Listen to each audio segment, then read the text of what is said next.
Praise the lord. ప్రభువు ప్రియులారా, ప్రభు యేసుక్రీస్తు వారి శ్రేష్ఠమైన నామమున శుభములు వందనాలు తెలియజేస్తున్నాను.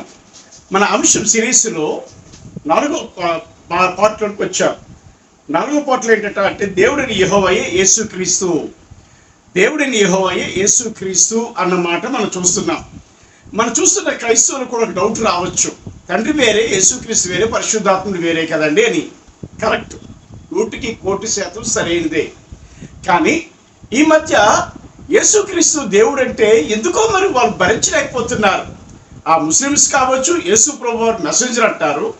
ఈ యెహోవా సాక్షులు లేకపోతే క్రైస్తవం నుంచి వేరే దగ్గరికి వెళ్ళిపోయిన వాళ్ళు ఏం చేస్తున్నారు, వీడియోలు దంచుకొట్టేస్తున్నారు. ఏమని? యేసుక్రీస్తు మనుషు కుమారుడే తప్ప దేవుని కుమారుడు, లేక మనిషి కుమారుడే తప్ప దేవుడు కాడు కనుక ఆయనకి ప్రార్థన చేయకండి, ఆయనకి ఆరాధన చేయకండి అన్నట్లుగా వారు ప్రవర్తిస్తున్నారు, అలాగ మాట్లాడుతున్నారు. కనుక నేనైతే మాత్రం అది భరించలేకపోతున్నాను. ఎందుకు భరించలేకపోతున్నానంటే, ఏ దేవుడైనప్పటికీ కూడా కావచ్చు, యేసుక్రీస్తు లేకపోతే యెహోవా తనలో లేకపోతే వేరే దేవుడు కావచ్చు, ఆ దేవుడు అనబడిన వాడు వచ్చి నిరూపించబడాలి తన దైవికత్వంలో. యేసుక్రీస్తు ప్రభువారు తన దైవికత్వంలో నిరూపించబడ్డారు. నెగిటివ్ మానవుడిగా పుట్టినప్పటికీ కూడా నెగిటివ్ ఎమోషన్స్ ఏవి కూడా ఆయన మీద డామినేట్ చేయలేదు. ఆయన నెగిటివ్ ఎమోషన్స్ కలిగి లేరు ఎక్కడ కూడా. సంపూర్ణ మానవుడిగా నిరూపించబడ్డారు. యేసుక్రీస్తు ప్రభువారు మానవుడిగా పుట్టినప్పటికీ కూడా సంపూర్ణ పరిశుద్ధుడిగా నిరూపించబడ్డారు. యేసుక్రీస్తు ప్రభువారు సంపూర్ణ పవిత్రుడు మరియు ప్రేమమయుడిగా నిరూపించబడ్డారు. నిరూపించబడకపోతే యెహోవా అయినప్పటికీ కూడా దేవుడు కాడు, అలా అయినా దేవుడు కాడు. వారు దేవుళ్ళు అనబడ్డ వారైతే ఈ భూమి మీదకి వచ్చి నిరూపించుకోవాలి తను తాను.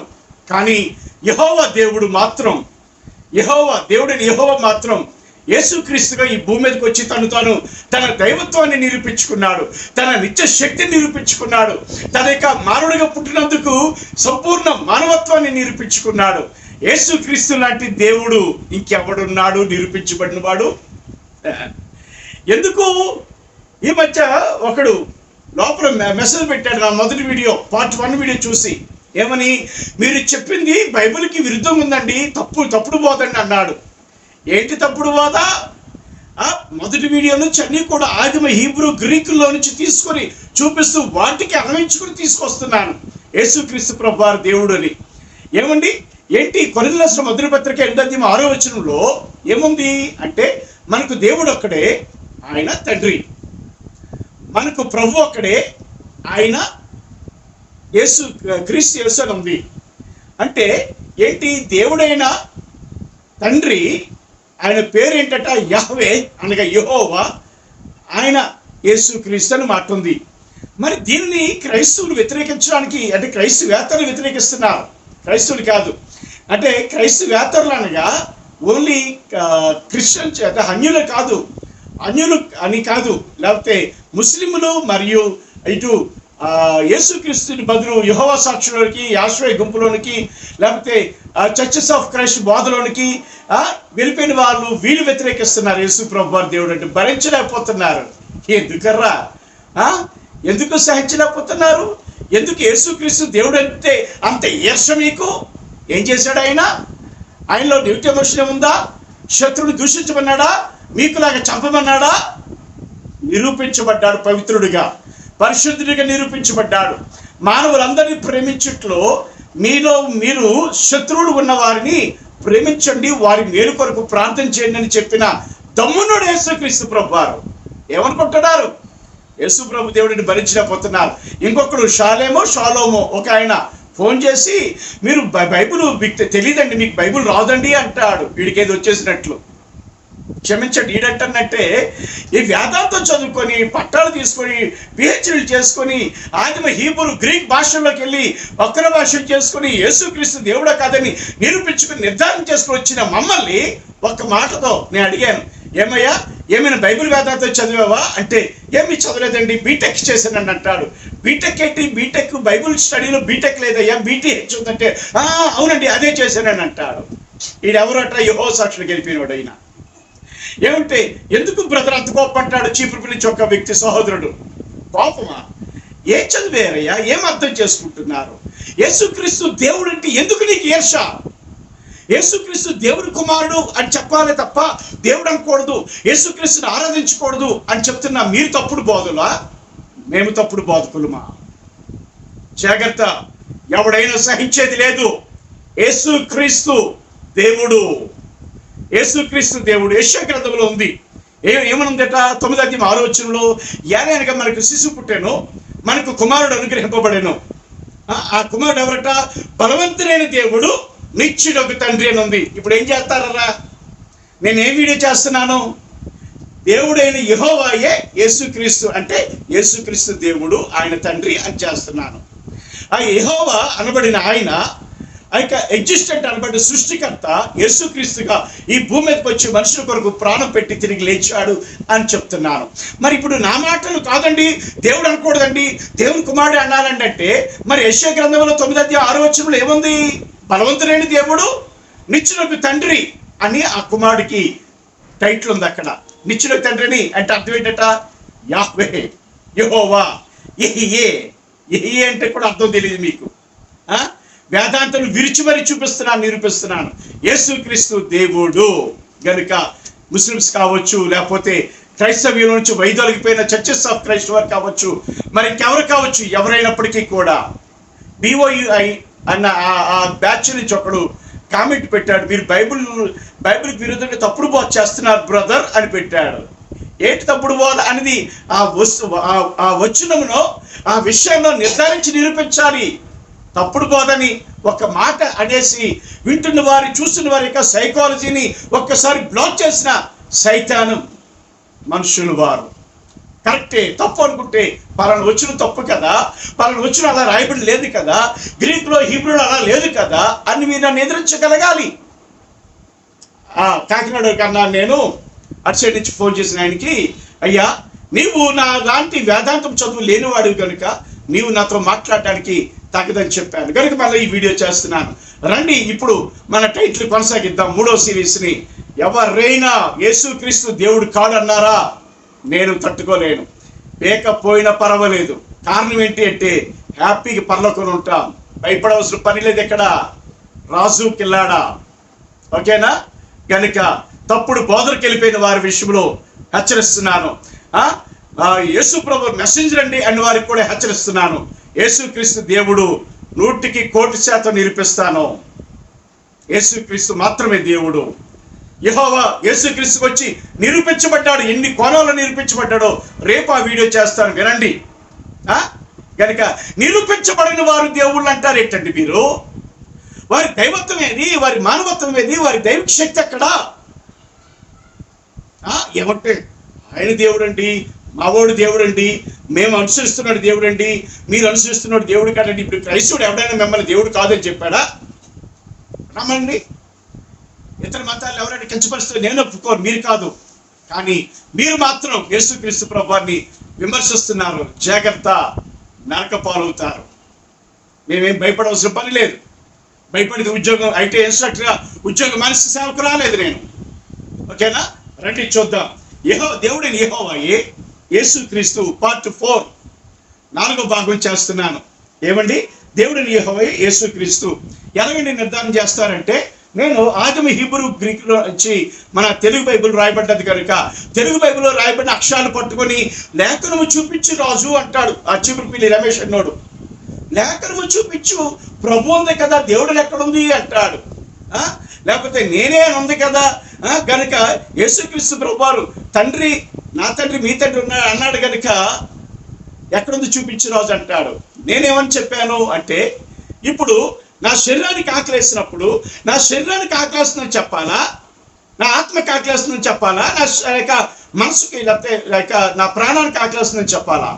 నా శరీరానికి ఆకలేస్తుందని చెప్తాను. అలాగే కుమారుడి స్థానంలో ఉండే యేసుక్రీస్తు ప్రభువారు తండ్రి స్థానంలో తన నిత్యత్వ ఉనికిని ఉంచి ఇక్కడ కుమారుడిగా వచ్చాడు. ఈ కుమారుడి స్థానం ఉండే యేసుక్రీస్తు ప్రభువారు మనుషు కుమారుడు కనుక మానవ జాతి అయిన ప్రతి ఒక్కరికి కూడా తండ్రి దేవుడే కనుక ఆ దేవుడు మీ దేవుడు, నా దేవుడు మీ దేవుడు అంటాడు. అక్కడ నా తండ్రి మీ తండ్రి అంటాడు. దేవుడు అనబడిన వాడు తండ్రి కనుక ఈ కుమారుడు స్థానంలో ఉన్నాడు కనుక తండ్రి స్థానాన్ని చూపించి మంచి మాదిరి చూపిస్తున్నారు ప్రభువు యేసుక్రీస్తు వారు. అంతేగాని ఆయన దేవుడు కాడంటే మాత్రం సహించేది లేదు. యేసుక్రీస్తు ప్రభువే దేవుడు. That's all. నిరూపించబడిన దేవుడు. నువ్వు అనుకున్న వాడు నిరూపించబడ్డా దైవికంగా, నైతికంగా, దైవిక శక్తితో, మానవ విలువలతో, ఆత్మ సంబంధమైన విలువలతో, శత్రువును ప్రేమించమని చెప్పే లక్షణంతో, కరుణ గుణముతో, ప్రేమ గుణముతో, భక్తిహీనులమి, బలహీనులమి, పాపులమి అయిన మానవుల కొరకు తన ప్రాణం పెట్టడానికి వచ్చి ప్రాణం పెట్టినప్పుడు కూడా తండ్రి మీరు ఏం చేస్తున్నారు, మీరు ఎలాగని వీరిని క్షమించని చెప్పగలిగిన దేవుడు ప్రభువు యేసు క్రీస్తు మాత్రమే దేవుడు. హల్లెలూయా. రండి నిర్గమకాండం 3:14 పోద్దాం. ఏంటండి పాస్టర్ గారు కోపంగా మాట్లాడుతున్నారంటే, కోపం కాదండి, హృదయం ద్రవించిపోతుంది. హృదయం ద్రవించిపోతుంది, కోపం కాదు. నా మాటే షౌట్గా ఉంటుంది. ఓకేనా? రండి నిర్గమకాండం 3:14 తండ్రి అని దేవుడు ఇలా చెప్పాడు. మోషే అడిగాడు, నువ్వెవరు ప్రభు అని అడిగితే ఆ దేవుడు చెప్పాడు, ఏమన్నాడంటే, నేను ఉన్నవాడును అనువాడునే ఉన్నాను అన్నాడు. తర్వాత ఏమన్నాడంటే, ఉండునను వాడు మీ ఎద్దుకు పంపుచున్నాడు నన్ను అని చెప్పి మోషేతో చెప్పన్నాడు. ఉన్నవాడును అనువాడును, అక్కడ ఉన్నవాడు ఒకటి, అనువాడు అంటే మాట్లాడేవాడు, స్వరం రెండు చెప్పాడు. ఆ కింద ఏమన్నాడంటే, ఉండును అనువాడు నన్ను పంపించని చెప్పు మోషేతో దేవుడు చెప్పాడు, ఆ ఇజ్రాయెల్తో చెప్పమని. ఓకేనా? దానికి ఇంగ్లీష్ ఏముందట, and God said unto Moses, I am that I am, and he said, you say unto the children of Israel, I am has sent me unto you అని చెప్పమన్నాడు. ఓకేనా? అది హీబ్రూలో ఏం రాశారట, ఉన్నవాడును అనువాడును అన్న మాటకు రెండు పదాలకి కలిపి, అంటే ఇంగ్లీష్లో అయితే I am that I yam అని రాశాడు. హీబ్రూలో అయితే యెహయే ఆషేర్ యెహయే అని రాశాడు. యెహయే అంటే ఉండు నన్ను వాడు, ఐ యామ్. ఆషేర్ యెహయే దట్ ఐ యామ్ అంటే ఉండు అనువాడు, ఉన్నవాడును అనువాడు అన్నమాట. రెండు వర్గాల్లో కనబడుతుంది, కానీ ఒకటే పేరు. ఓకేనా? ఉండు నన్ను వాడు. అయితే ఇక్కడ చూస్తే గ్రీకులో ఏం రాయబడ్డదట అంటే, సేమ్ యెహయే అన్న మాటకు, ఆషేర్ అనే మాటకు ఏం రాయబడ్డదో చూద్దాం. లేకపోతే యెహయే అన్న మాటకి గ్రీకులో, ఆదిమ గ్రీకులో ఎగో ఏమి అని రాయబడ్డారు. ఎగో ఏమి నేరుగా హిబ్రూ భాష ఎగో ఏమి అనే గ్రీకు భాషకు ట్రాన్స్లేషన్ చేస్తే నేరుగా వచ్చేది ఏంటంటే యెహయే. మీనింగ్ ఏంటంట అంటే, ఎగో ఏమి, ఏమి హో ఆన్ అన్నాడు, అంటే నేను ఉన్నవాడను అన్నమాట గ్రీక్లో ఉంది. పాత నిబంధన అయితే హిబ్రూ భాషలో ఉంటుంది, క్రొత్త నిబంధన అయితే గ్రీక్ భాషలో ఉంటుంది. అయితే యేసుక్రీస్తు ప్రభు వారు ఇక్కడ యెహోవాగా ఉన్నప్పుడు ఏమన్నాడు, ఐ యామ్ అన్నాడు. దట్ ఐ యామ్ అంటే, ఐ యామ్ అంటే నేను ఉన్నవాడిని అని అన్నాడు. ఇప్పుడు కుమారుడిగా వచ్చిన యేసుక్రీస్తు, తండ్రి స్థానం అది, కుమారుడు స్థానం ఇది. తండ్రి కుమారుడు కాడు, కుమారుడు పరిశుద్ధాత్ముడు కాడు, కానీ తండ్రి దేవుడై ఉన్నాడు. అదే దైవత్వంలో కుమారుడు దేవుడై ఉన్నాడు, అదే దైవత్వంలో పరిశుద్ధాత్ముడు దేవుడై ఉన్నాడు. అంటే దైవిక త్రియేకత్వం. రాజు, నా ప్రాణము రాజు, నా శరీరం రాజు, నా ఆత్మ రాజే పేరు. కనుక పోనీ నైజ విషయంలో చూస్తే, స్వభావ విషయంలో చూస్తే, రాజు మానవుడు, రాజు యొక్క శరీరము మానవ శరీరము, రాజు యొక్క ఆత్మ మానవ ఆత్మ, రాజు యొక్క ప్రాణము మానవ ప్రాణం. అంటే మానవత్వం అనేది మూడింటికి ఆరోపించబడుతుంది అనేది ఎంత సత్యమో, దేవుడు అన్నమాట తండ్రి అన్న స్థానం ఉండేటిన ఆయనకు, కుమారుడిగా వచ్చిన ఆయనకు, పరిశుద్ధాత్ముడిగా వచ్చిన ఆయనకు, ముగ్గురికి కలిసి యెహోవా, దేవుడైన యెహోవా అన్నమాట వాడబడుతుంది. ఇది నా క్లారిఫికేషన్. కానీ నేరుగా యేసుక్రీస్తు దేవుడు కాడు, పరిశుద్ధాత్మ దేవుడు కాడు అంటే మండుతుంది. అందుకే అలా మాట్లాడవలసి వచ్చింది. ఓకేనా? రండి చూద్దాం. కాబట్టి యేసుక్రీస్తు ప్రభు వారు పాత నిబంధనలో చెప్పి, ఆయన యెహోవాగా ఉన్నప్పుడు పాత నిబంధనలో చెప్పారు. యేసుక్రీస్తు ప్రభు వారు యెహోవాగా ఉన్నప్పుడు, అవును యెహోవాగా ఉన్నప్పుడు ఆయన పాత నిబంధనలో I am that I yam అని చెప్పారు. మరి ఆయన అదే మాట యేసు ప్రభు వారు క్లెయిమ్ చేస్తున్నారు. యేసు ప్రభు వారు డిబేట్ చూస్తున్నాను నేను. డాక్టర్ జకీర్ నాయక్ గారి యొక్క ఆ వాదనలు చూస్తున్నాను. ఆయన అంటాడు, ఒక్క యేసుక్రీస్తు ప్రభు వారు నేనే దేవుడిని ఒక్క క్లెయిమ్ చేసినట్టు చూపించగలరా అంటాడు. ఎన్ని వందల క్లెయిమ్ చూపిస్తాను నేనైతే. కాబట్టి ఇక్కడ యేసుక్రీస్తు ప్రభు వారు ఈ మాటను, ఏ మాటను, నిర్గమకాండము 3:14 ఐ ఆమ్ ద టైమ్ అనే మాటను యేసు ప్రభు క్లైమ్ చేసి నేనే ఆయనను అని నిరూపిస్తున్నారు. ఆయన నేనే దేవుడును అని చెప్పినట్లుగా యెహోవా స్థానములో ఉన్నవాడును అనువాడును అనే మాట చెప్పిన ఆయన ఇప్పుడు కుమారుడి స్థానంలోకి వచ్చి ఏమంటాడంటే చూడండి, యోహాను సువార్త 8:58 యోహాను సువార్త 8:58 before Abraham was I am అంటాడు. బిఫోర్ అబ్రహాము వాస్ అంటే అబ్రహాము పుట్టక మునుపు, అబ్రహాము ఉండక మునుపు నేను ఉన్నవాడను ఐ యామ్ అన్నాడు. అంటే యేసుక్రీస్తు ప్రభువు తన దైవత్వాన్ని క్లైమ్ చేసినట్లు కదా. ఏమండి, దయచేసి మధ్యలో ఒక మాట అంటున్నాను. తప్పుడు బోధించిన బోధకులకు సైన్యములు ఉన్నారండి. సంఘము శ్రమలో ఉంటుంది అని తప్పుడు బోధించడానికి కొంత సైనికులు ఉన్నారు. సంఘము ఏడేళ్ళ శ్రమకాలు ముగిసిన తర్వాత ఎత్తబడుతున్న వారికి సైనికులు ఉన్నారు. సత్యము చెప్తున్నట్టు వారికి సైనికులు లేరు. ఎంతమంది వస్తారు నాతో? తెగించి ప్రాణాలకి తెగించి యేసుక్రీస్తు ప్రభువు వారే దేవుడు అనబడిన వారు సైనికులుగా తయారవ్వాలి. వాక్యముతో దైవత్వముతో నీతి పరిశుద్ధతలతో అటువంటి వారు తప్పనిసరిగా నన్ను సంప్రదించండి. ఆ యొక్క దేవుని యొక్క దైవికత్వాన్ని మనం లోకానికి చాటి చెప్దాం. అటువంటి వారికి మాత్రమే ప్రేమపూర్వక సైనిక ఆహ్వానం మీకు తెలియజేస్తున్నారు. కనుక తప్పుడు బోధకులకి జనాభా ఉన్నారానికి వాళ్ళు ముందుకు వస్తారు యుద్ధం ఆడటానికి.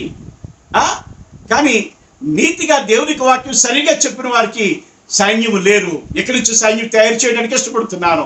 శిష్యరకం ఉండి 4.5 సంవత్సరాలు శిష్యరకం ఉండి సేవకు వచ్చిన వాడిని సైన్యముగా ఇప్పుడు ఎవరైనా ఉంటే తప్పనిసరి రండి. సరే చూడండి, హీబ్రూ రాసిన పత్రిక ఆషర్ యెహీయే అన్నమాట యేసుక్రీస్తు ప్రభువారు యోహాను సువార్త 8:58 ఐ యామ్ అన్నారు. Before Abraham was I am, నేను ఉన్నవాడని అన్నారు. అంటే ఐ యామ్ అనే మాటకి గ్రీక్ లో రాయబడింది ఏంటంటే ఎగో ఎయిమి అని రాయబడ్డాది. అంటే ఐ యామ్ ఉన్నవాడను.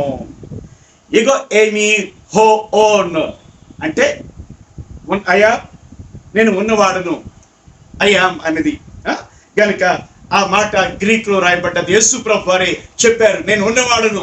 దేవుడికి అక్కడ చెప్పారు, ఇక్కడ కుమారుడిగా తండ్రికి అక్కడ చెప్పారు, కుమారుడు ఇక్కడ చెప్పారు యేసు ప్రభు వారు నేను ఉన్నవాడునని. అంటే యేసు ప్రభు తన దైవత్వాన్ని క్లైమ్ చేసుకుంటున్నారు, నేనే ఆయనని. ఓకే, తర్వాత యోహాను సువార్త 18:5 ఎగో ఏమి అని రాశారు. అంటే ఐ యామ్ ఎగో ఏమి అని. అంటే ఆ యొక్క శత్రువులు వెతకడానికి వచ్చినప్పుడు, గెచ్చమైన తోటలు వెతకడానికి వచ్చినప్పుడు నేనే అని అంటారు యేసు ప్రభు వారు. అన్నప్పుడు అక్కడ కూడా రాయబడింది ఎగో ఏమి అంటే యెహీయే హీబ్రూలో. ఇంగ్లీష్లో ఐ యామ్ ఉన్నవాడును, నేనే అన్నమాట తెలుగులో. గనుక ఆ మాట చెప్పగానే వారు 18 యోహాను సువార్త 18:6 వెనుకొక తగ్గి నేల మీద పడిపోయారు. ఆ పవర్కి ఇదే నిదర్శనం. దేవుడే ఆయన అంటానికి ఆ పవర్కి నేల మీద వెనక్కి తగ్గి నేల మీద పడిపోయారు. ఆ తర్వాత ఆయన దేవుడు అంటానికి నిదర్శనం ఇంకోటి ఏంటి తెలుసా? మలుకు చెవి తెగనరికాడు పేతురు. మళ్ళీ ఆ చెవి తీసి అతికేశారు యేసు ప్రభు వారు. ఎవరు?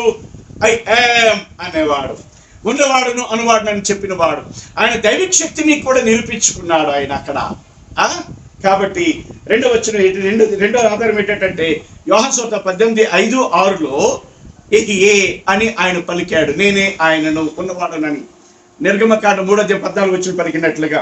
ఆ తర్వాత మూడోది ఏంటంటే మత్తయి సువార్త 14:27 వెంటనే యేసు ధైర్యం తెచ్చుకొనుడి, నేనే భయపడకూడని వారితో చెప్పారు యేసు ప్రభువారు.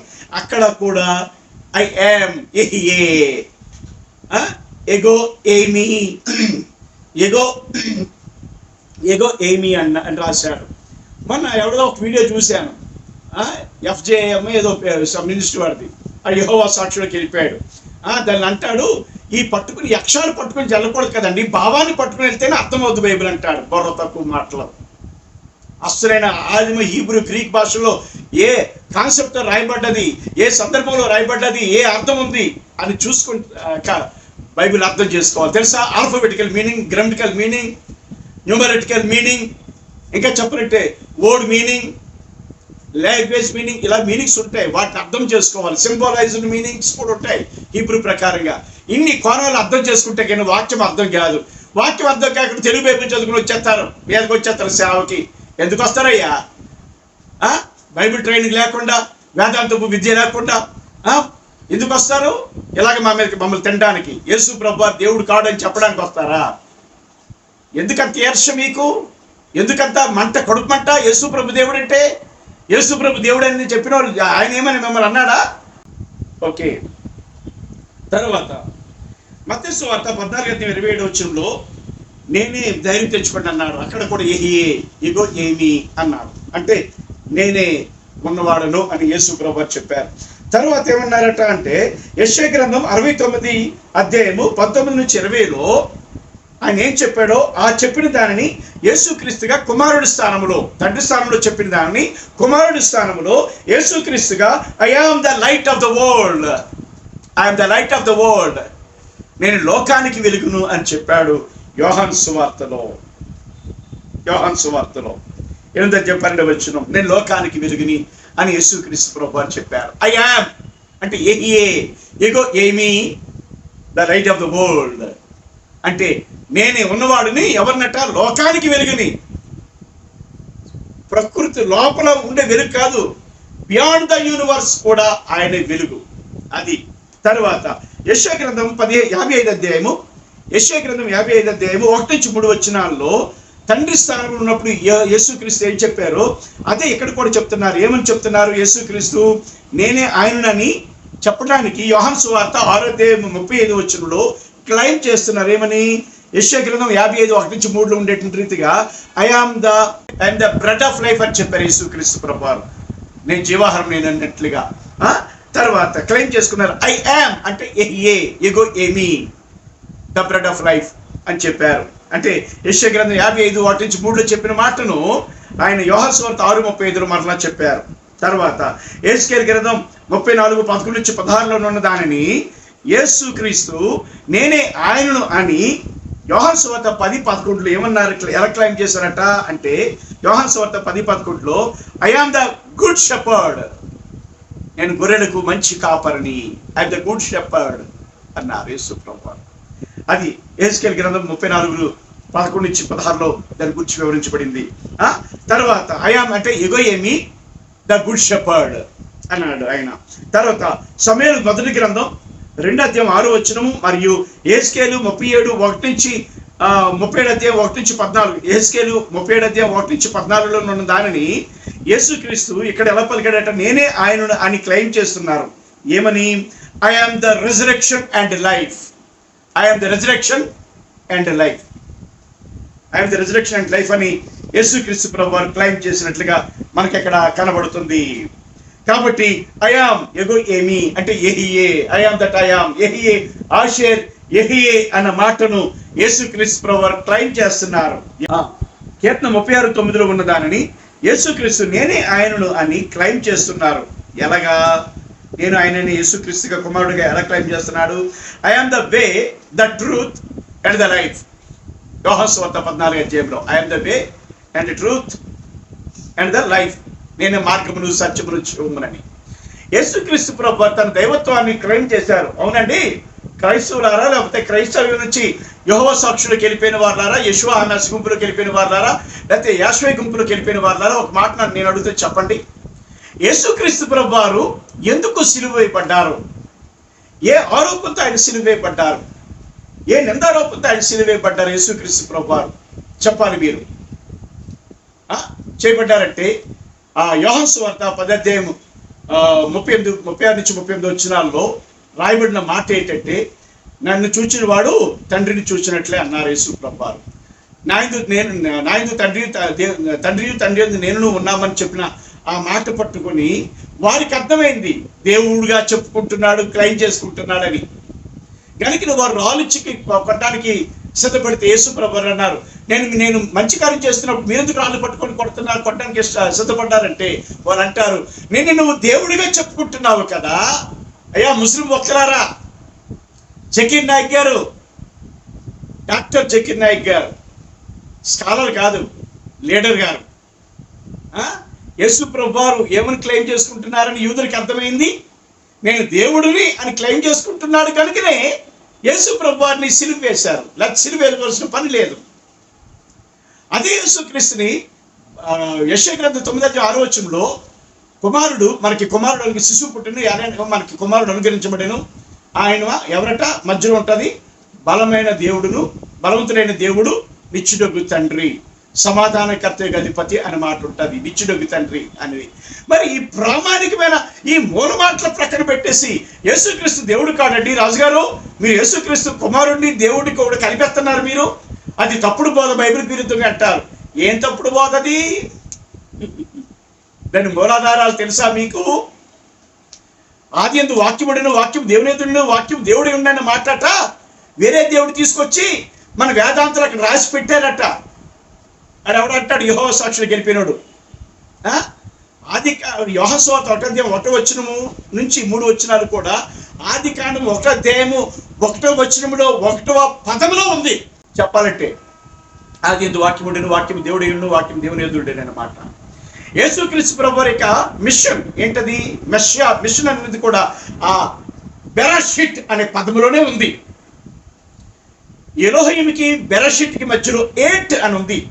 8 దానిలో ఆయన మిషన్ అంతా ఉంది. 8 అనే మాటకు యెషూవా అనే మాట ఆల్ఫబెటికల్ మీనింగ్ ప్రకారంగా, గ్రామటికల్ మీనింగ్ దానికి లేదు. కాబట్టి ఏమి తెలుసని మరి మీరు మాట్లాడుతున్నారయ్యా? యేసుక్రీస్తు దేవుడు. నువ్వు యెహోవా సాక్షులు గెలిపేనా? ఆ చిగురుపిల్లి రమేష్ నువ్వు చర్చస్ ఆఫ్ క్రైస్ట్ గెలిపే పెద్ద బోధకుండా ఫీల్ అయిపోతున్నా, నీవు ఆదిమ హీబ్రూ గ్రీకుల్లో నుంచి వస్తేనే ఏ ఉద్దేశంతో యేసుక్రీస్తు ప్రభువారు సిలువకు అప్పగించబడ్డారు? నువ్వు అనుకుంటున్న కుమారుడు, బైబిల్ చెప్తున్న కుమారుడు ఏ ఉద్దేశంతో సిలువకు అప్పగించబడ్డాడంటే నేను దేవుణ్ణి అని చెప్పుకున్న మాటతోనే సిలువకు అప్పగించబడ్డాడు. నీవు అనుకున్న కుమారుడు, నేను అనుకున్న కుమారుడు, బైబిల్ చెప్తున్న కుమారుడు, మనకు అనుగ్రహించబడ్డ కుమారుడు, ఆ శిశువు ఎవరట? బలవంతుడైన దేవుడు, నిత్యుడగు తండ్రి. అది బోధ, బైబిల్ బోధ. ఎన్ని ఆధారాలు చూపించాను. ఇవి కాదని కలిగినోడు ఎవడ ఉంటే డిబేట్కి రండి. ఈ మాటల్లో నుంచి వక్రీకరించి నేను చెప్తున్నాను అనుకున్నట్లయితే ఈ మాటల్లో నుంచే రావాలి. అంటే డిబేట్ అంటే నీ భాష ఏంటి? అవతలోడికి వచ్చినది వాగీడు, తర్వాత యువతలోడికి వచ్చింది వాగీడు, మధ్యలో జడ్జి తెల్ల మొహాలు వేసి కూర్చోడు. వాళ్ళకి వేదాంతం రాదు, వేదాంతం వక్ర భాషను చేయలేరు, ఆ హీబ్రూ గ్రీక్ పదాలు తెలియవు కనుక అలా కూర్చోటం అలాగా. అది కాదు డిబేట్ అంటే. నాతో డిబేట్కి వస్తే రైట్ అప్ అనే ఒక ఫార్ములా ఉంది. రైట్ అప్ అనే ఫార్ములాని మన కోర్టులో ఎలాగైతే తీర్పు జరుగుతుందో, క్లెయిమ్కి, వాదనకు ప్రతివాదన, రీజన్స్ ఇవన్నీ ఎలాగుంటాయో, నిరూపణలు, దానికి నిరూపణ రుజువులు కూడా ఎలాగుంటాయో, అలాగా ఒక్క మాట నువ్వు ఒకటి ఆరోపించావనుకో, ఏంటి ఉదాహరణకు ఆరోపించాడు కదా, అది కానీ ఏమో అది యోహాను సువార్త 1:1-3 కలిపారు వేదాంతులు. 2 దేవుళ్ళు పెట్టేశారు, 2 దేవుళ్ళు క్రియేట్ చేశారు అంటాడు. బుద్ధి తక్కువడు. బుద్ధి తక్కువడు, దూషించడం కాదు, బుద్ధి తక్కువడు కనుకనే పెట్టేశారట వేదాంతులు. 2వ దేవుడిని యాడ్ చేశారట. యోహాను సువార్త 1:1-3 కూడా యాడ్ చేశారట. అటువంటి వారికి సైన్యం ఉందయ్యా. సత్యము చెప్పుతున్న రాజుకి కూడా మీరు కావాలి, సైన్యం కావాలి. దేవుని నామ పరిశుద్ధ నామం గుర్చిన సైన్యం కావాలి. ఈ భూమి మీద ఉండే జీవితం క్షణికాలమే, మోక్షం అనేది నిత్యం. మధ్యలో 1000 ఏళ్ల పరిపాలన జీవితం ఉంది. ఆ జీవితంలో నువ్వు ఆధిక్యత సంపాదించుకోవాలంటే సైన్యముగా నాతో ఎవరు వస్తారో వారి కామెంట్ రూపంలో తెలియచేయండి, ఫోన్ రూపంలో కూడా తెలియచేయండి. దేవుడు మిమ్మల్ని దీవించును గాక. దేవుడైన యెహోవాయే యేసుక్రీస్తు, బలవంతుడైన దేవుడైన యెహోవాయే కుమారుడైన యేసుక్రీస్తు, నిత్యుడగు తండ్రైన దేవుడైన యెహోవాయే యెషయా గ్రంథం 9:6 ప్రకారంగా కుమారుడైన యేసుక్రీస్తు. గనుక దేవుడైన యెహోవాయే యేసుక్రీస్తు. Praise the lord. దేవుడు నిన్ను దీవించును గాక. ఆమేన్.